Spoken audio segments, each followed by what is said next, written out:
Welcome, everybody, and I apologize for my voice. I'm going to do my best to stick it out, but if I can't, then Matt Lehman's going to take over, because Matt Lehman takes over everything that isn't nailed down in NCOIL. My name is Kevin Cale, and I'm the chair of the NCOIL-NAIC Dialogue Committee, and I'd like to call this meeting to order.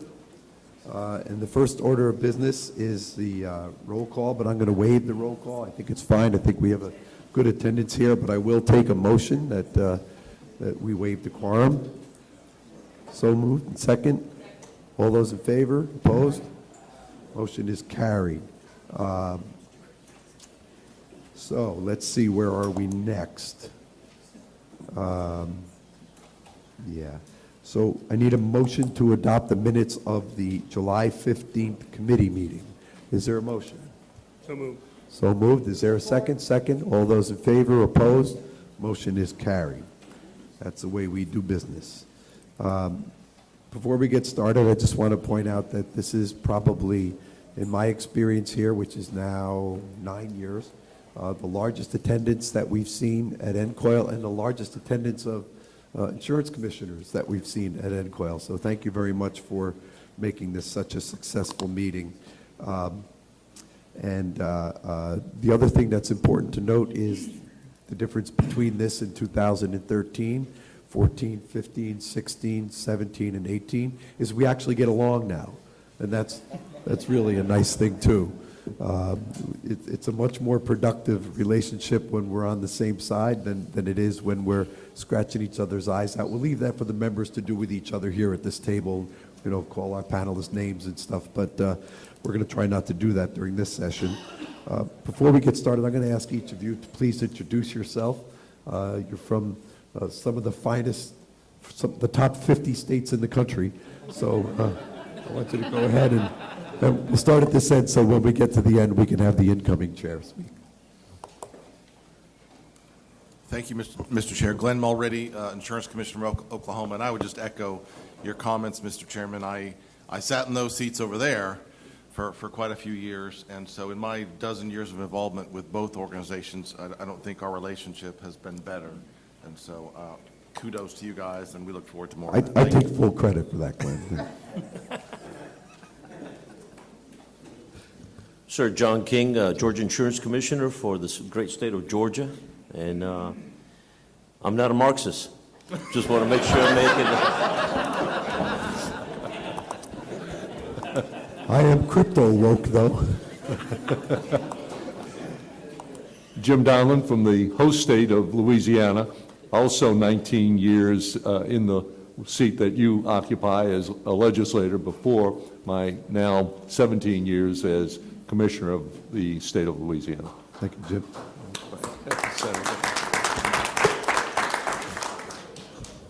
Thank you. Troy Downing. I'm the Montana State Auditor and also the Commissioner of Securities and Insurance. And, these have been very productive. Today was particularly spicy. I've never really thought of the need of a, cyber Marxist task force, but, we're definitely talking about it. There is one, trust me. John Pike, Commissioner from Utah. Great to be with you. This is the second time I've been to one of your conferences. I sure appreciate the collegiality and the collaboration. Thank you. Thanks, John. Lori Wingheyer, the director in the state of Alaska, and thank you for having us and enjoying the hospitality of Louisiana. Same here. And last but certainly most, Thank you so much for the opportunity to be here today. My name is Clara Lindley Myers. I am from the Show Me State of Missouri. I am also the incoming or president-elect of the NAIC. So it is great to be here. Thank you so much.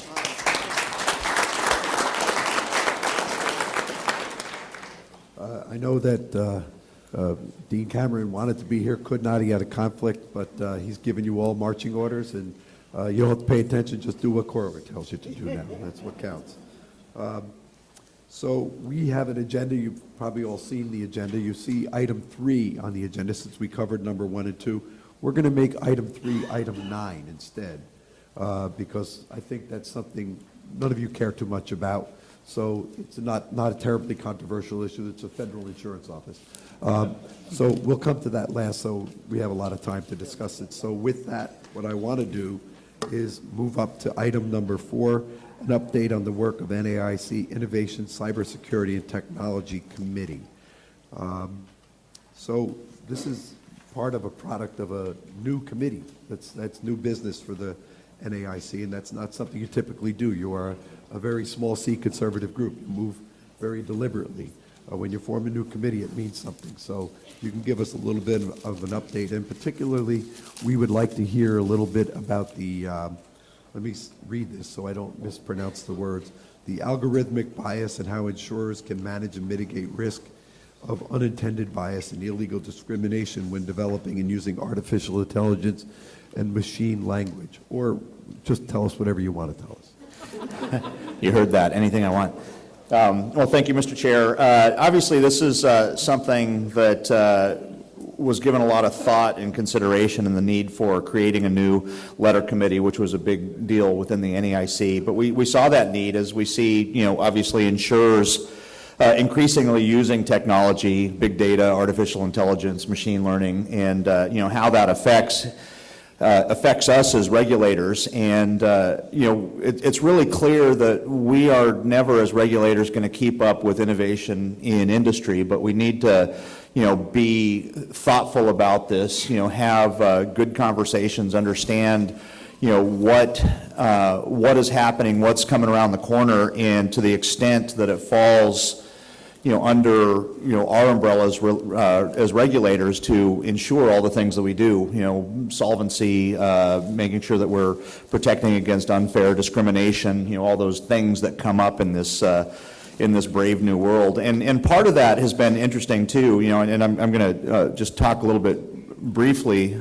about what we're seeing in Montana, because we get a lot of pressures from folks looking at doing these regulatory sandboxes so that they can get some form of regulatory relief to try something innovative. And innovation is important. I mean, it's coming. We want to make sure that we're open to innovation, but make sure that it fits squarely into what we care about as regulators. And I've had a number of conversations with folks in industry and otherwise wanting these regulatory sandboxes.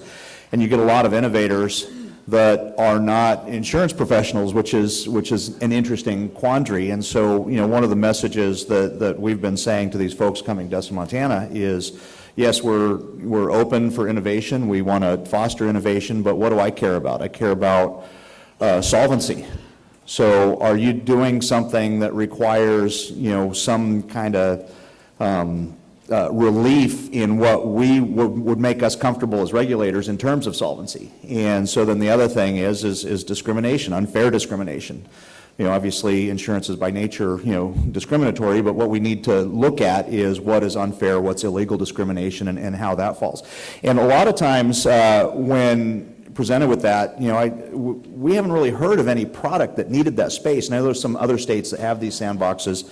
But finally, we had somebody come up that wanted some relief in the workers' compensation market, basically to try some product that got around some prohibitions on rebates, because they wanted to be able to help get injured workers back to work more quickly. And so, we've had some interesting stuff there, but, I'm digressing a little bit on what we're saying here, but in terms of the Innovation, Cybersecurity, and Technology H Committee, this is something that touches almost everything that we do, and so we're trying to be collaborative. And as you had mentioned earlier about these collaboration forums, we just had one this summer, a collaboration forum to bring in, folks from all the different, different committees, different, understanding industry, understanding everything on collaborating to understand what we need to do as regulators in terms of protecting against unfair discrimination. And in other words, if we have bias in algorithms, and how do we deal with that? And it's been an interesting conversation as we try to explore what that means. Is an algorithm biased or not? And how do you understand when you're using a black box if you're getting results that you don't like? And a big thing that's come, in some of these conversations is what do you need to do in terms of the data going in that's being used in these artificial intelligence algorithms?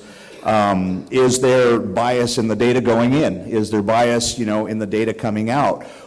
Or is it giving us something that we need to make a public policy decision on independent of that? And, so there's a lot of conversations on whether we need to do data calls from insurers, whether we can figure this out on their own, on whether non-correlated pieces of data are meaningful if you have, or when you can't find causality, but you can find correlation on what that means. And there's a lot of big concepts and conversations that are going on here. And I will say, because I sit on this committee, that a lot of good thought from a lot of different perspectives are going into this and understanding where we can come to consensus and what that's actually going to mean. And so, I'm going to hand this off to Commissioner King because he had some comments on this as well. But I just want to say that this has been a really interesting project, and it's going to continue in its importance in the insurance industry and what that means when you start seeing more and more artificial intelligence, big data, machine learning, all these things of these giant databases that we're all creating, even just sitting here with our phones, pinging whoever it's pinging on our location data and everything else, and understanding what really is what we need to do as regulators in the things that we care about. And like I said, one of the big things that we're looking at here is whether there is illegal or unfair discrimination in some of these projects. So I'm going to pass this on to Commissioner King. Well, thank you. We come at this problem from a number of perspectives, and I come from, obviously, from public safety and from the military background. So I look at a lot of this from how do we secure the data? Because this issue is affecting all industries. It's not exclusive to insurance. And so we're being very methodical and very disciplined about not rushing to failure. And what I'm really glad that this committee is doing is basically getting a common understanding of just agreeing on the terms of reference as we start absorbing and going after problem sets. So we have a number of commissioners who have different perspectives. We listen very carefully at our legislatures. We listen very carefully at our consumers that we are sworn to protect. And that is the lens that we come and approach. So we're being very deliberate, and we're taking input from the industry with advocates, and so we're starting our education as all can, because we come from we bring different lenses to this committee. And I'm really glad that we have an incredible level of diversity, that we really are being very disciplined and not rushing to start putting regulations out into the industry without truly understanding what is the problem that we're solving. So I'm very glad to be part of. Obviously, I come from the security and from the military perspective. So that is the lens that I approach this very important topic. And I think it's not only in insurance, but it's affecting every industry throughout the United States. So I'm going to ask any of my colleagues if they have any questions or comments on the subject, but in an earlier discussion between us, we were talking about entities asking questions for which the answers don't exist, on a whole different subject, number 9 on the agenda. That's one of the hazards when we're talking about artificial intelligence and machine learning is we think we can fill the gaps. But doesn't that increase the opportunity for what in accounting would be called a carryover error? That if you make a mistake here, it can balloon into something massive at the end? And isn't it also possible that we're not asking the right questions? And that came up in the last session too, that sometimes the questions define the argument. Is something being considered along those lines to put guardrails up around those issues? And we are considering those. Those exact comments that you just brought out are being vetted in the committee's discussions. The way that some of us look at it is machine learning is increasing the speed in the analysis, but it ultimately is going to have to be human beings applying their own common sense. But the machine learning and a lot of this technology is to increase the amount of speed, but also the breadth of information being brought at the assigning of risk. Any of the commissioners want to join in on this discussion?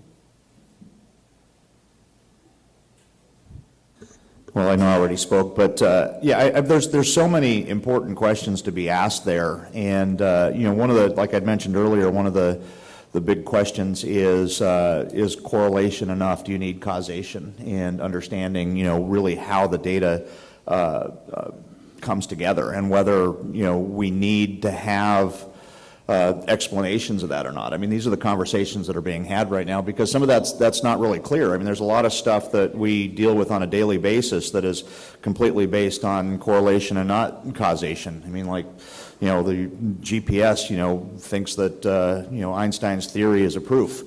And that's correlation. It's not causation. We don't know it yet. So, I mean, they're interesting questions that we ask here as we try to, figure that out. And what does that mean to have transparency into these black boxes? What are we looking at? Do we need, do we need the connections of these data pieces and how that comes to that final result, how they, interact? And, in the modern era, I don't know if a lot of people are aware of this, but predictive analysis on just basic human behavior is so good.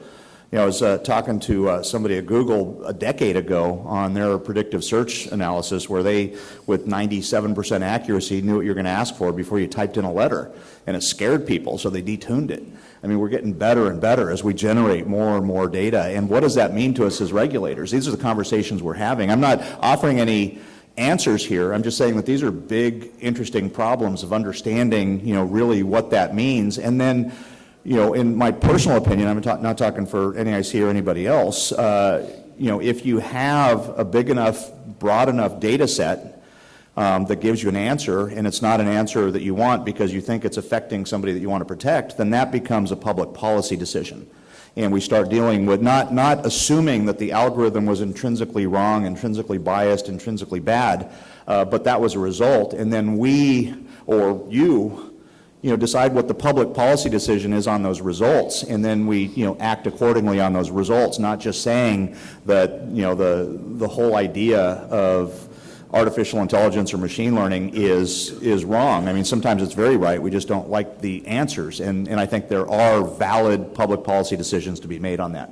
What is the risk of becoming overly confident in I think that's always a risk. I mean, we all knew what happened when Skynet became. I think becoming overly confident in that is a problem, and I think we need to be diligent.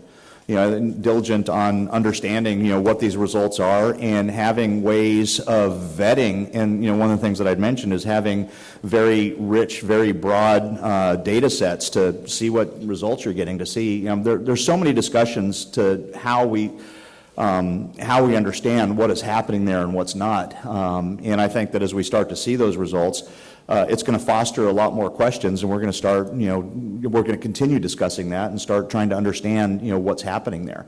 And I see Director Winghire nodding her head, so I'm going to pass it off. My comment is not to, I agree with what they're saying. This is a new area for us. This is something that we have, are delving into, putting our toe into, and trying to find results or a path forward. What I would ask of legislators as a whole is, when you're working with your department or your divisions of insurance going forward, when you see a request for a behavioral scientist or data analytics, these requests are real. The need for someone to help us, our departments, none of us have these on staff, and maybe the Californias and the bigger ones are recruiting now, but the smaller ones, this is all new for us, and so we are looking for the expertise to help us through this.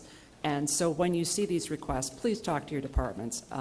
We're not going to get out of this or through this to understand this without some help internally in our staffs. I think that's a very important point, that the race has already started, and you're not quite at the gate yet with the tools that you need. So that's important.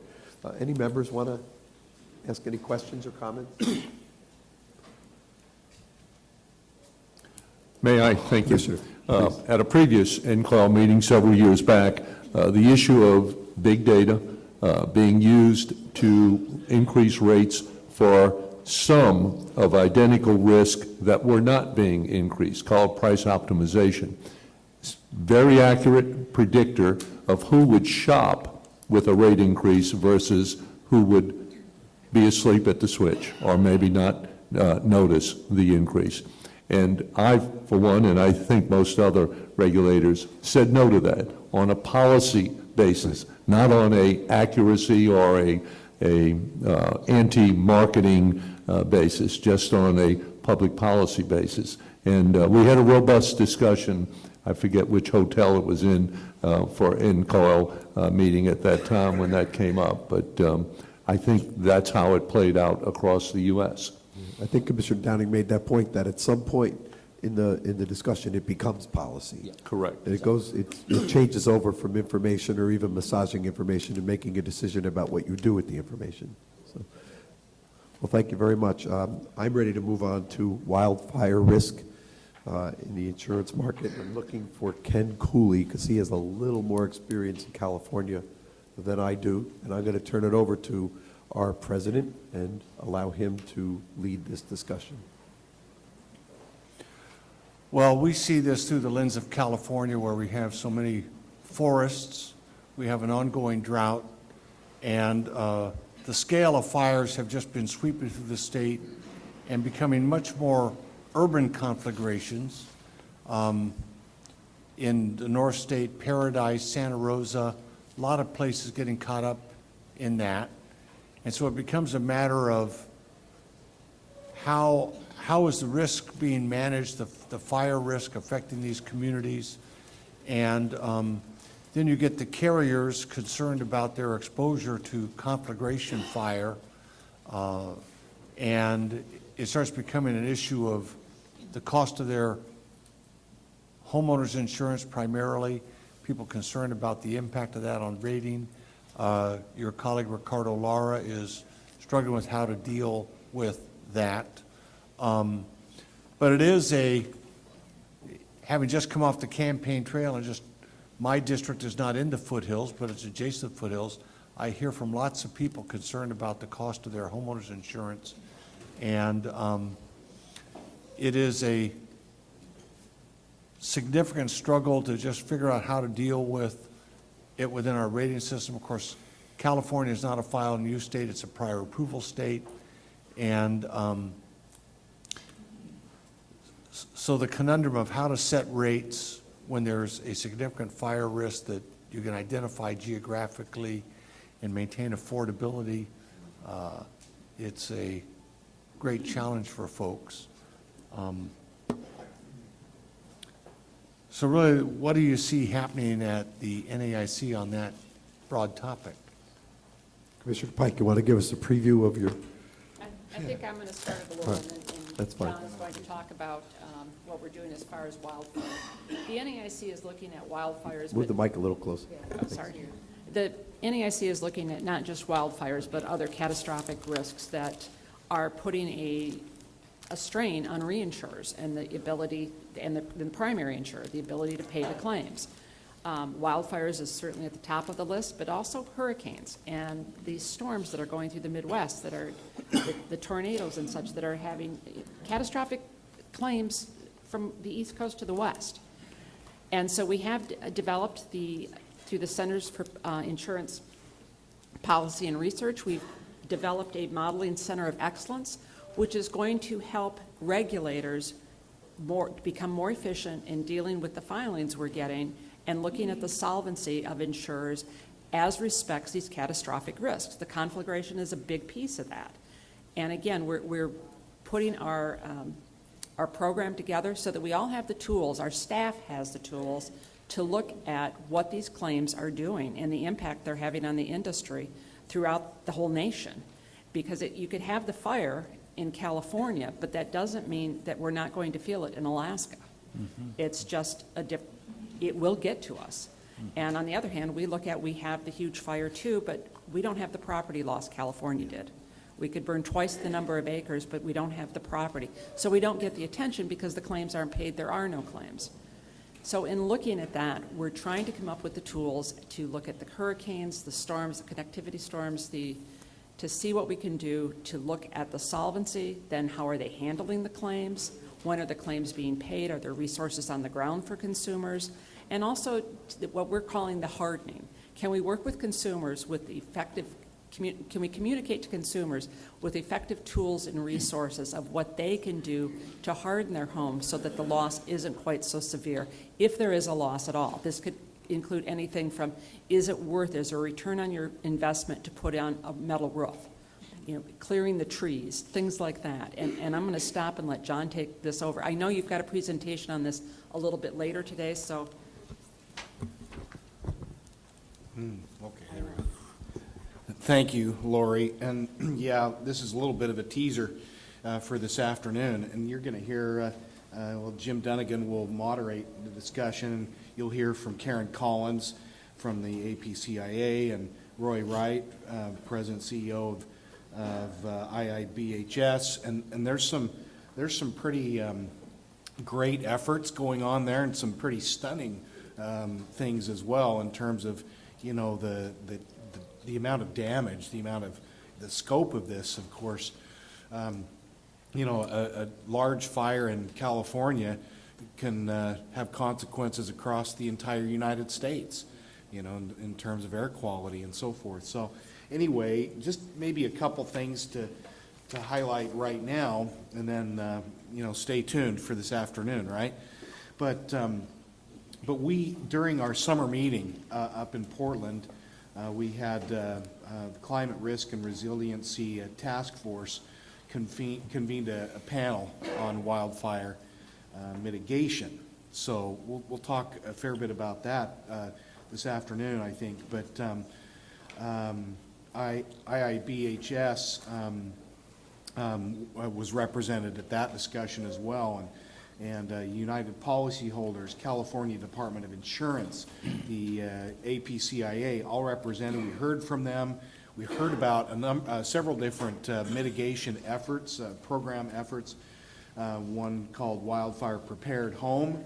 It allows policyholders to, or homeowners to apply for and achieve a designation if they can show that they've taken certain steps and measures to qualify them for and give a meaningful reduction for them or in their, you know, their homeowners insurance. Some of these Lori referred to, but it's what type of, you know, Class A fire rated roof, installing ember and flame resistant vents, using fire resistant materials for decks, windows, doors, clearing away all combustible materials. And there's varying levels of that, obviously, from 5 feet to 30 feet to 100 feet from the structure. But anyway, lots of data being formed there. There's lots of mapping being done, and that could be, you know, that could be good or bad. In my state, Representative Dunnigan knows we've heard from a few insurance agents who have said they're concerned that that there will be, both on the reinsurance side and on the insurance side, either a reduction in the products offered, or you know, or a higher, you know, premium that people will be priced out of the market or whatever. And so Representative Dunnigan and I met with our Property Casualty Advisory Committee, and it was interesting to have different representatives there from companies such as Allstate, and I'll refer to a few of their slides that they presented us this afternoon.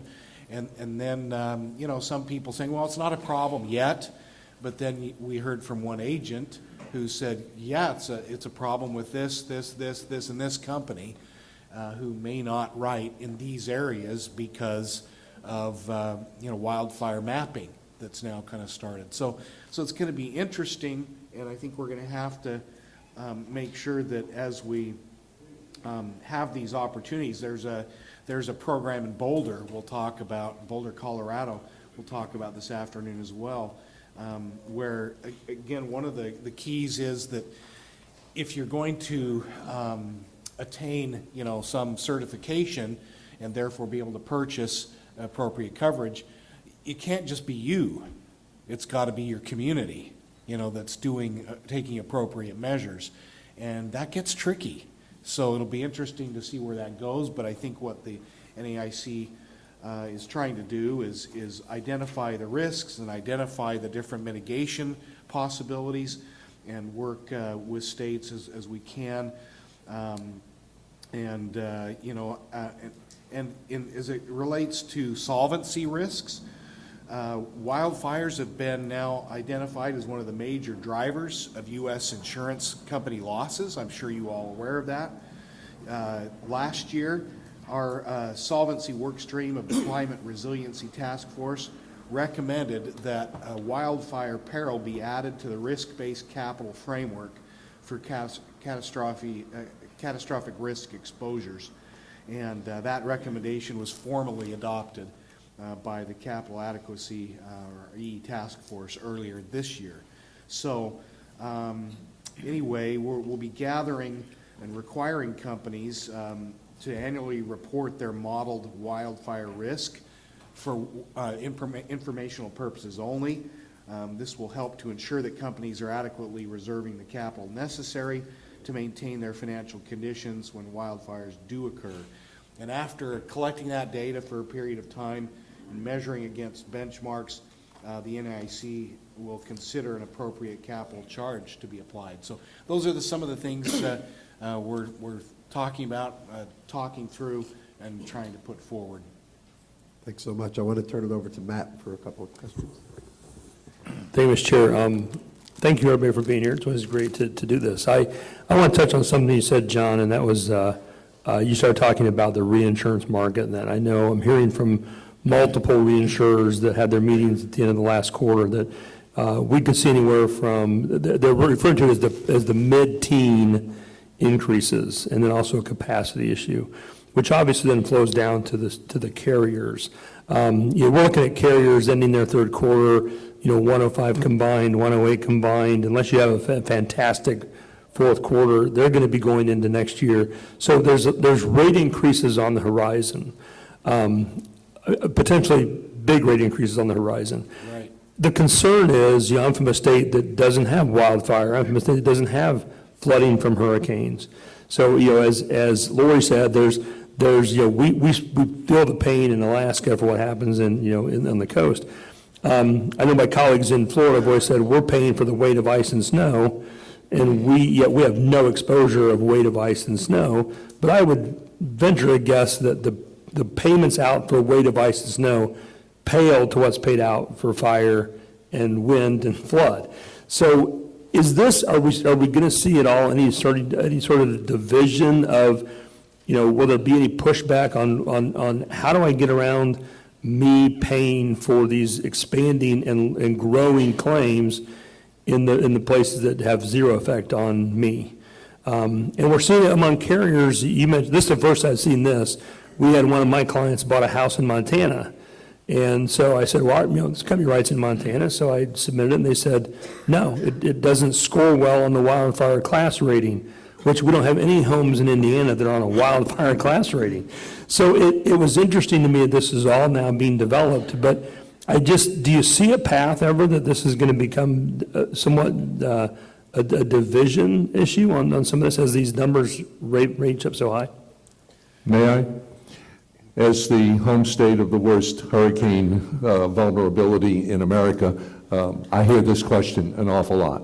And I'm able to explain to my folks up in Shreveport and Monroe that they do not pay to subsidize for those who live in coastal Louisiana. Their pricing factors that in to their rate base. For example, catastrophe coverage on the coast is 40% on average of the premium cost for policyholders there, 20% in the northern reaches of our state.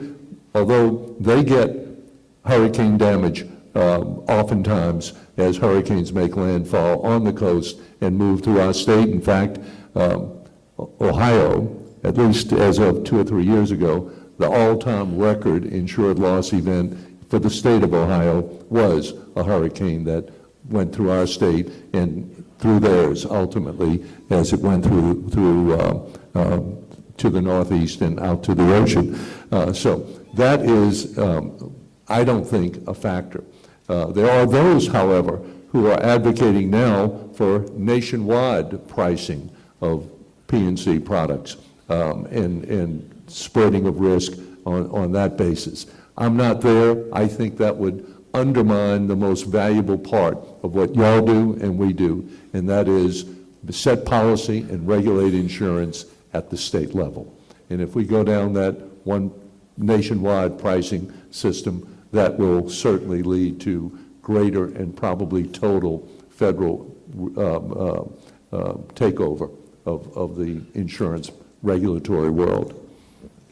Ken, you want to close it out?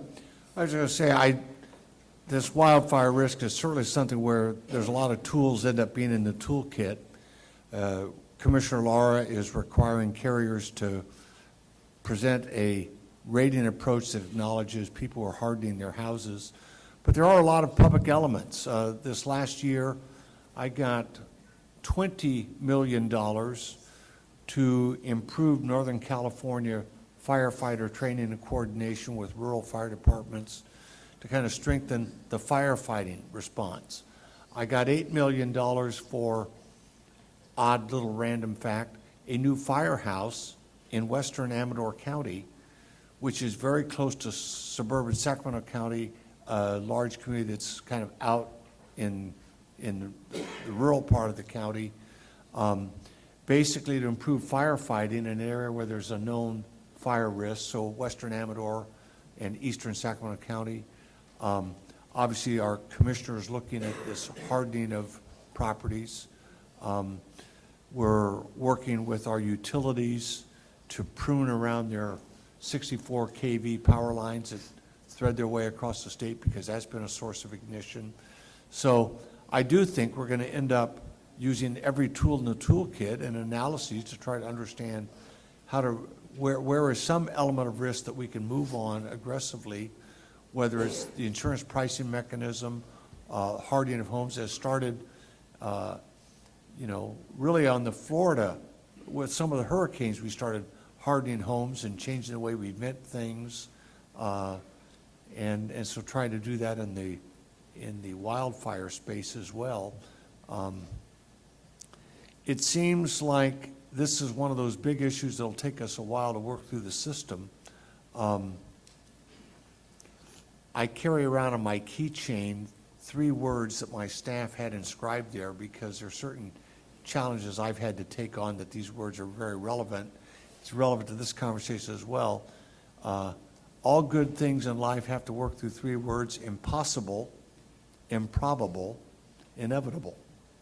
I sort of think in this wildfire space, we end up dealing with what seems almost an insurmountable challenge, and you just need to try to put all the different pieces together as best we can and try to bend the curve through industry and human effort and creativity. Well, it is impossible to get to the end of this subject. It is improbable that we'll get to the whole agenda. And it is inevitable that we are moving on. The next item on our agenda is the new NAIC data privacy model law. I know that there was a discussion on it yesterday here. I wasn't participating in that discussion, but I know it was pretty lively. And it looks like you're considering reopening some pretty settled models. We You are. want to discuss that?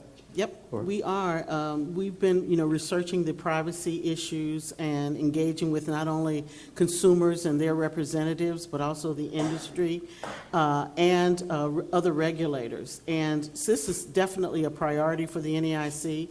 We have had that on our radar. We already had models, and so we're relooking at the models that were out there. Some of the themes that were discussed is that the industry's need for a uniform approach to privacy across all jurisdictions, privacy rules that apply to technology companies that may not be appropriate for insurers. And so we're looking at that. Existing NAIC privacy models were adopted decades ago, and while they serve the industry fairly well, there are new things, new technologies that are out in the marketplace that we need to address when we look at privacy. One of the discussions yesterday is the fact that, I mean, I certainly wear one, you wear a Fitbit, or you wear an Apple Watch, which looks at your health, look at, different things, and a lot of times, that information may be passed on. I may want that information passed on, but, Lori or John may not. And so, so we're looking at all of those issues. The existing NAIC privacy models were adapted probably, the last time we looked at it was probably about 5 years ago. And the new privacy standards, we want to make sure that they exist and they don't impede the ability of the companies to compete in the financial services industry, and that existing companies understand what the new nuances are and that they are able to provide that. The fact that there are data sets and algorithms that are out there, and the complex, frankly, modelings that are out there are things that we need to look at. So the Privacy Protection Working Group is drafting a new NAIC Model Act to replace the two existing models, which is the Insurance Information and Privacy Protection Model Act, which is 670, and then the Privacy of Consumer Financial and Health Information Regulation, which is 672. Some of the more important issues which we'll be addressing in some manner is the consumer's ability to request data. You don't want, especially if they're able to they're a third party who's collecting information on behalf of the insurer. We don't want the insured or the consumer have to barter, frankly, to get that information back or to figure out what is going on. We want to make sure that the information that is out there for the consumer is portable. And it has a portability such that telematics data from one insurer to the next is taken into account. I'm with insurance company A this year, or maybe these next 2 years, but I changed to somebody else. I don't want some of the things that I built up under, the insurance company A to be lost when I go to C or D. And so those are the things that we're looking at. The next step for the Privacy Protection Working Group is to develop this draft. The hope is to have a draft, circulate the draft at the beginning of 2023. We're hoping to look at that at the Tampa meeting. We also are welcoming always the input of NCOIL members regarding this issue. Some of the things that you're hearing that maybe we don't hear. We have always been served well by Paul Whelan, who is our who is here today, and he has worked with us, through the insurance committees, and so in Missouri. And so, in particular, we want to, kind of get an overview of what is out there and how we are able to capture the information that people are wanting to be captured and disseminated, and then those that don't want certain information to be captured and disseminated, how we can control that. I guess one of the questions, you mentioned, Clara, that this may be an area of uniform regulation. We're hoping. So let's throw a couple of other words out there. Okay. Uniform, national, federal. Well, uniform, national, then what? I would say that what the thought is that it is always compatible with the consumer, that it is able to, whether I live in Missouri or I move to California or Montana, it is still my information, and the sharing of that information, I want to have some control over that. And I want the legislatures of all of those different jurisdictions and venue to protect my information in those places. Are you looking at some of the models from other countries? The European model is a lot stronger than anything we've ever thought of doing in this country. We are looking at those things, but there are, again, when you get to the United States, it is truly a sense of freedom, and I want that sense of freedom, and not the structure and the rigidity of perhaps some of the European models. But those things are still being looked at. I just want to point out that my watch told my phone that I had 3 beignets yesterday, and it reported it to my scale. that sent an alarm back to me and woke me up in the middle of the night and told me to go for a walk. See, yeah, and for you, maybe we want to, tighten that up a little bit for the privacy model. Just saying. It did give me an attaboy for not going out after dinner last night. There you go. Yeah, so. All right, thank you. Anybody else have any questions on this subject? If you do, keep it to yourself. It's privacy, Okay. The next topic is the proposed amendments to the NAIC life insurance illustration model regulation. And I don't know who's going to handle this, but the real question that we want to get at is, do you think this is something that is susceptible to a quick fix, or are we going to have to start from scratch on this? And I have been asked to Please give a do. brief report on where we are at the NAIC. In fact, I've been a member of the A Committee since the second year I was commissioner many years back. And Director French, our now chair from Ohio, conducted a call of the A Committee on this subject earlier this week. And to give you a brief update, generally life insurance illustrations provide an overview of the benefits entitled to a policyholder, the premiums required to maintain that benefit, the expenses related to the policy issue, and maintenance in the benefit and premium periods. But there are challenges when it comes to developing illustrations of indexed universal life IUL products. The value of an IUL product can change in relation to the performance of an associated index, such as the S&P 500, whose future values are uncertain. The NAIC IUL illustration subgroup is looking at both a short-term and long-term solution to this issue.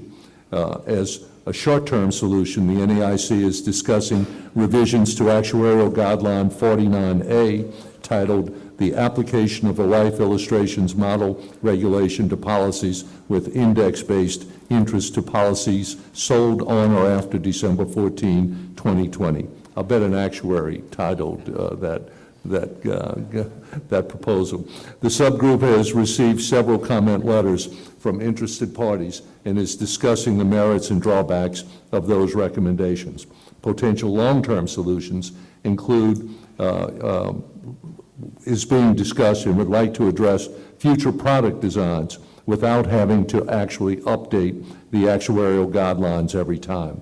One idea is to open the NAIC Life Insurance Illustrations Model Regulation, Model 582, for limited and targeted revisions.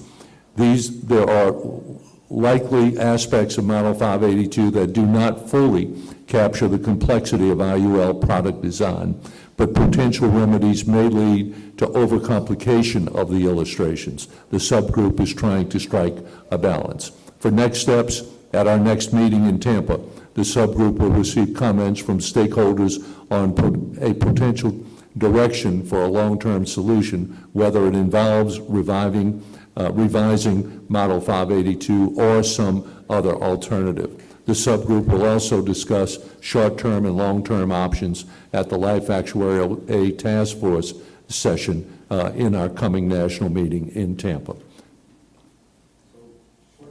Term and long-term approaches, is there a schedule beyond the Tampa meeting? They'll be discussed in Tampa and continued to be discussed by the IUL illustrations subgroup of the A committee. But I'm not sure I understood the question. Do you have an idea when there may be some possible adoption of any changes? No, sir, and I don't think Director French does yet either. We had robust discussion. Bernie Barnbaum was supportive of what we are proposing to do at this point, industry as well, but with caveats in the discussion earlier this week. Thank you, Commissioner. Anybody have any questions? Okay, we're going to move on to what is item number 8 on our agenda, discussion of the adoption of the NAIC Pet Insurance Model Law. Just to prove that it's not just the panels here that have gone to the dogs, it's also our subject matter. Well, thank you, Mr. Chair. So after 4 long years of work, NAIC adopted the Pet Insurance Model Act number 633. The purpose of this was to establish an appropriate regulatory framework to pet insurance that can be adopted in the states. And I will say that Montana's legislature is bringing this in our next session starting in January.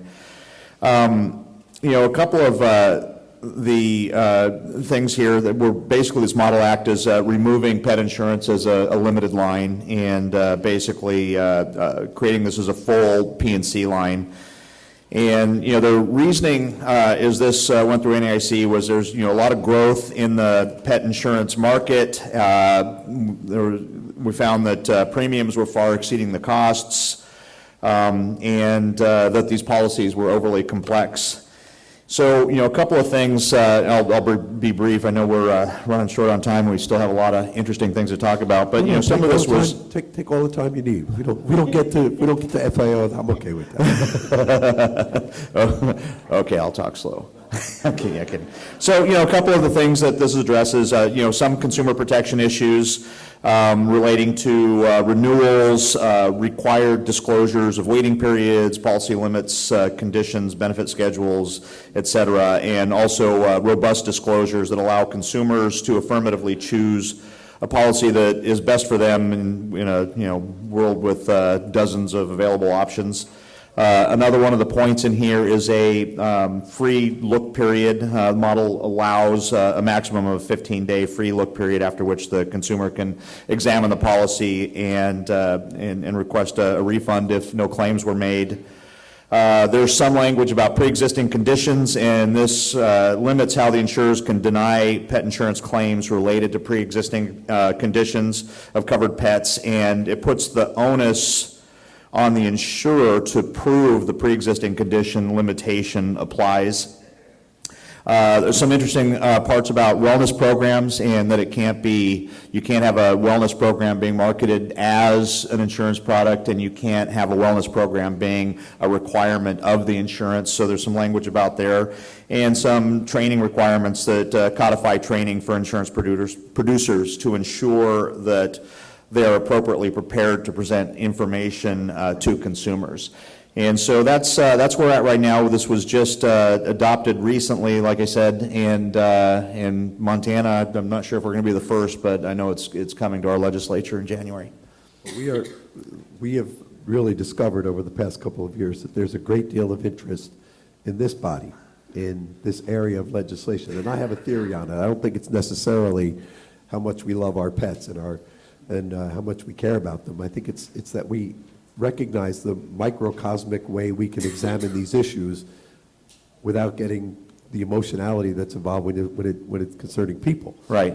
And so I think it's important that we stay on the same page together. We don't want to do duplicative work, and we just want to make sure that when we come up with something that, as is often the case, following Montana standards across the country, that we do the right thing. Right. So. Well, thank you. Anybody have any questions about this? Okay, well, we only have 20 minutes left, so we've run out of time. All right, let's talk about the FIO. So the FIO has been asking a lot of questions lately. They've been gathering a lot of data, and in particular, they're collecting data to assess climate-related financial risk. Let's keep our discussion about that. I think it's clear that there's the statutory authority for the FIO to ask for this information. The question that I want to get to is, what do you think about the exercise so far? Glenn, you look like you're chomping at the bit, and everybody else looks like they're looking to go out the door. They're checking to make sure their socks match. Thank you for teeing that up. And I'm happy to talk about the cyber piece too with FIO, but in October, just less than a month ago, they published a notice, requested comment, and looking to collect data. But you asked how that's going. I guess just in a quick overview, what FIO did is put out to the different states a request for information, of which, as far as I know, I don't think a single state collected that data at that granular level. And I think the question a lot of us were asking is, okay, why, what are we going to do with that? But I can tell you that a number of states responded as we did, that we don't collect that at that granular level, and we can't meet your 30-day timeline. I mean, they really had an ask that was impossible to meet. And so they immediately then came out to collect data from 10 different states.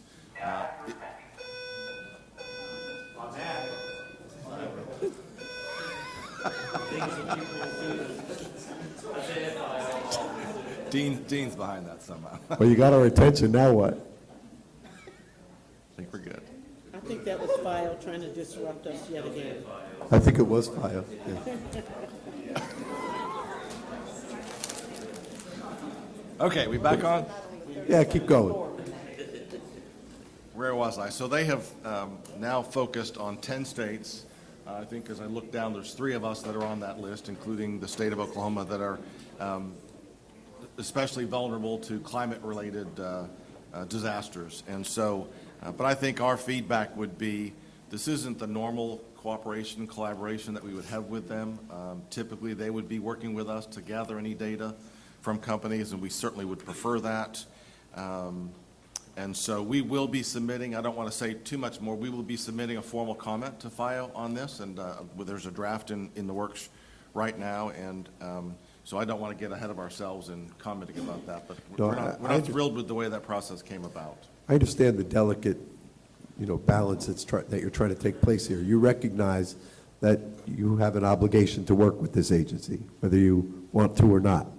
You have an obligation to do so. On the other hand, it's difficult to cede territory to an entity that doesn't necessarily demonstrate that they know what the hell they're talking about. I'm just throwing that out there because this is my last meeting, so I can say what I want. So, but I understand that. I understand that point. When it comes to the jurisdiction of the agency, my understanding, and I am certainly not an expert, it is really the gathering of data. But I got to believe that that's not an unbridled authority to gather any data they want or to tell entities, whether they're regulators or even insurers, that they have to create that data to be gathered. They're not just gathering data, they're now telling you what questions you have to ask, and that's using your resources. So maybe one of the things that is necessary is to open up better lines of communication with them, even if you don't like them, even if you don't think that they have the authority, but maybe we need to start working a little closer with them. What do you think about that idea? Yeah, I would not disagree. I think that, I'm not an attorney, but those that are have reviewed that and believe maybe indeed there is statutory authority. However, there was not a good faith effort put forward to work in the normal channels that we would work with them on collecting data like this. Does anybody else want to have a problem with FIOS when we leave? I'm sorry, does anybody else have any more comments on this subject? Go ahead, Matt. Thank you, Mr. Chairman. Just a couple of things. One is, I think, I remember when FIO came into existence as part of Dodd-Frank in 2010. At that time, the concern was we're moving to federal regulation of insurance. All right. You notice every time we've mentioned federal,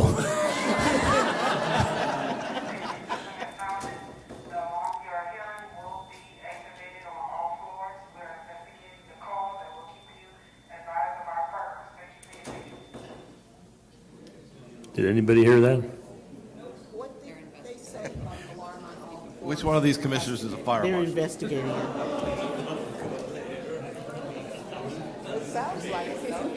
All right, so Representative Lehman. Matt, don't say the word Edro. I will not use the Edrol-Fay word.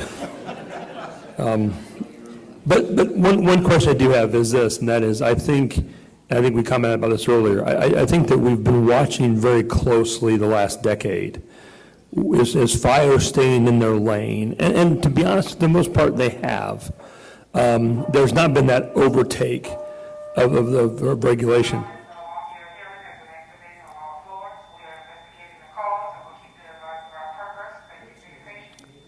We heard that earlier. So anyway, I guess I'll wrap up this before the next announcement comes. Because I think the real question, every time FIO speaks, is to ask the question, why? They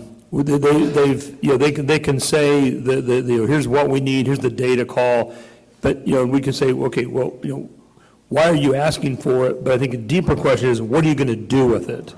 What is your end game in all this? I think what my challenge to NCOIL would be, we want to be a partner with you in making sure FIO stays in their lane.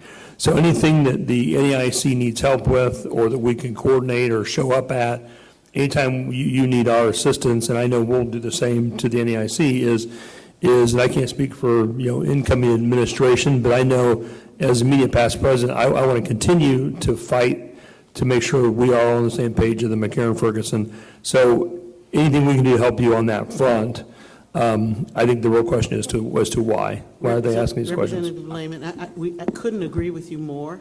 I think from when Glenn was talking before, I absolutely agree that we feel that there was a right way and a wrong way to approach this subject, and FIO chose the wrong way. And it is something that we are hopeful that NCOIL will continue to work with us on.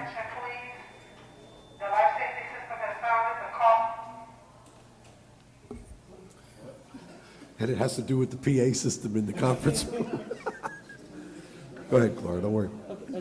Okay, I just was saying that we just felt that FIO, collectively, we felt that FIO chose the wrong avenue in trying to secure this information. Had they come to us to collaborate, we could have worked out, what is it that you want, why do you want it, and to what end are we collecting this information? So we could not agree more that this is something that we would need the collaboration of NCOIL on.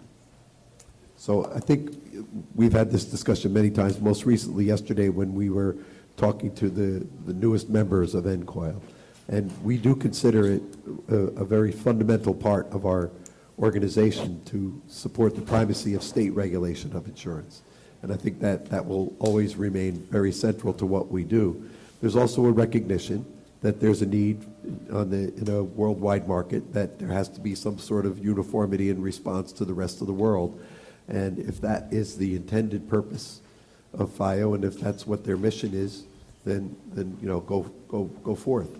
But we very much interested in supporting you in your efforts to make sure that you continue to be the place that people go to first and foremost.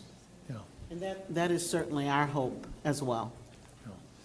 Mr. Chairman, I would just add, I was going to echo Matt's comments, Representative Lehman's comments, but again, we agree 100%. I think especially when you're something like this, where you're talking about a lot of resources and hours to put into that, both on the regulator side as well as the company side, to develop something like that, it is important to ask why and what is the end game here? What are we going to do with this? So. I would just point, taking it from the opposite end of the spectrum here, the very liberal end of the perspective, the progressive end of the perspective. My experience with the federal government's regulation of health insurance under ERISA is that there is no regulation of health insurance under ERISA. The rights and responsibilities between insurers and consumers in New York State from the New York State regulation of health insurance are vastly superior to those who are regulated under ERISA. So it's all sides of the coin, telling us to go too far and them not going far enough. So I think it's important that we maintain that state primacy. That brings us to item number 9, unless there's anybody else in the panel who wants to address this issue. Can I just jump in on this? No. Actually, you're the president. You can do whatever you want. Well, I feel a little bit like, in a family, the family members can at times spar, but the family sticks together. I think we are dealing with consumers who it is a task of lawmakers to watch the laws in their state. We pass the baton to you to oversee the marketplace. You're overseeing rates and what the system pays for. Carriers end up holding the bag if somebody stumbles. We have our whole guarantee system. I just think we need to stand up for state-based regulation. It's not just state-based egotism. It's a customer-focused system of regulation that is granular, reflecting the unique character of each state. And we do need to maintain solidarity on this system and insist that we are a society of laws, and the road through significant public policy change affecting the business of insurance runs through the 50 state capitals. And so I think on that, we need to be backing you up and supporting you, and very important, very consequential evolution happening here. We need to not lose track of it. Thanks, Agreed. Ken. Thank you. Anybody have anything else you want to throw into the pile before we bang the gavel? I want to thank you all. This will be my last time chairing anything at NCOIL. It has been a great pleasure. It's been incredibly educational, particularly commissioners. I really have enjoyed hearing your perspectives on things. You speak with great humble authority over every subject matter that you talk about. It has been a great honor to serve with you, and I thank you all, and this meeting is adjourned.